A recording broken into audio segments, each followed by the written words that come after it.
Bonsoir à tous. Alors moi j'ai une question pour vous ce soir. J'aimerais savoir pourquoi selon vous les entreprises existent-elles?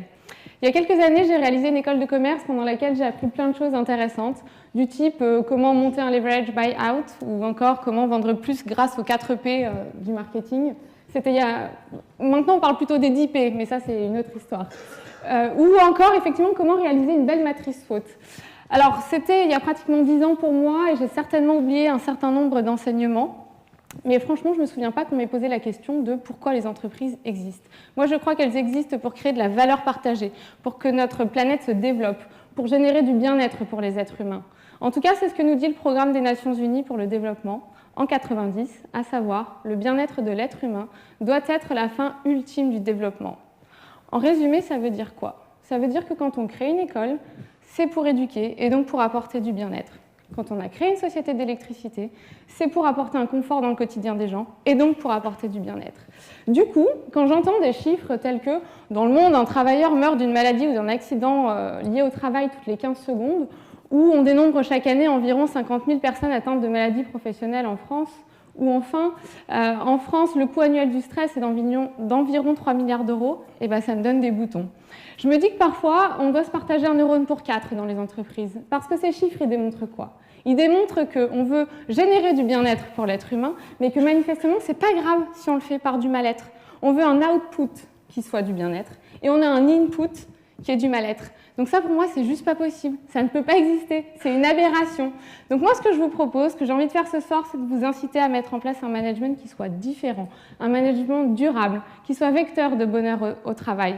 Et un management durable, c'est un management qui considère le bien-être des êtres humains comme le moyen et la finalité du développement durable.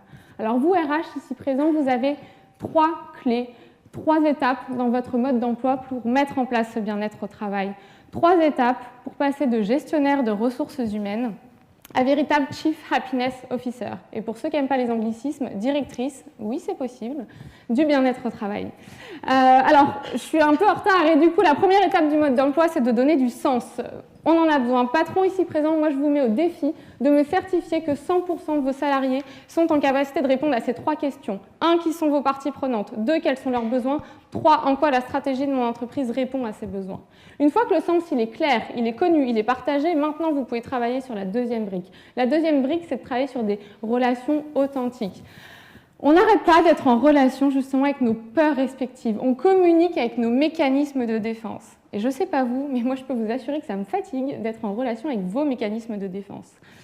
Alors, travailler sur une relation authentique, ça veut dire effectivement intégrer et mettre en pratique le fait qu'on est 100% responsable de 50% de la relation. Mais ça, c'est pas facile parce que ça veut dire mettre nos égos de côté. Et donc, oser aller demander à mon patron de finir 1 heure plus tôt. Peut-être parce que j'ai piscine. Et alors? Sauf que j'ose pas y aller voir mon patron parce que j'ai peur de la réponse. J'ai peur d'entendre éventuellement un non, mais j'ai peur aussi d'entendre un oui parce que ça voudrait dire que vraiment, il faut que j'aille nager pendant 1 heure. Et ça, franchement, c'est l'angoisse. Troisième étape et dernière étape de mon mode d'emploi, c'est de travailler sa relation à soi. Parce que c'est ce qui me permet d'être bien en relation avec l'autre. Alors, je suis sûre que vous l'avez remarqué. Généralement, les gens bien dans leur peau, ils ne font pas chier le monde. Et donc, travailler sa relation à soi, ça veut dire développer son estime de soi. Il y a plein de façons de faire et je ne vais pas avoir le temps de vous les résumer là, maintenant, en 15 secondes, d'autant plus que je viens d'en perdre 5. Mais je vais insister sur 2 axes. Le premier, c'est de travailler sur les valeurs. Cette fois, je vais citer Roy Disney. Effectivement, il l'avait bien compris et vous verrez que vous déciderez beaucoup mieux et beaucoup plus vite si vous savez que ce qui vous guide dans la vie, c'est 1, la générosité, 2, l'agilité, 3, le fun. Deuxième axe, permettez aux émotions d'être entendues dans les organisations. Alors, vous l'avez remarqué aussi, j'en suis sûre, nos comités de direction, ils sont encore majoritairement dirigés par des hommes. Et c'est pas facile pour un grand gaillard de 50 ans qui gère 500 personnes de dire qu'il flippe ou qu'il est triste.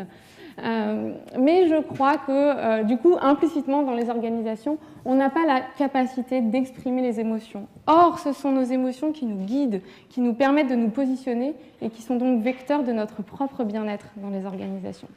Moi, je m'étais donné une mission pour vous ce soir, c'est de vous inciter à oser à mettre en place un management qui soit différent, un management vecteur de bonheur au travail. Et qui ne soit donc plus fondé sur la peur et la domination, mais bien sur la responsabilité et l'authenticité.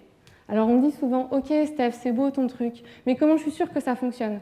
Comment je suis sûre que ça va vraiment générer du bien-être pour mes collaborateurs ?» Alors j'ai plein de chiffres qui l'attestent, Et en plus, Einstein vous aurait répondu, la folie, c'est de faire toujours la même chose et de s'attendre à un résultat différent. Merci.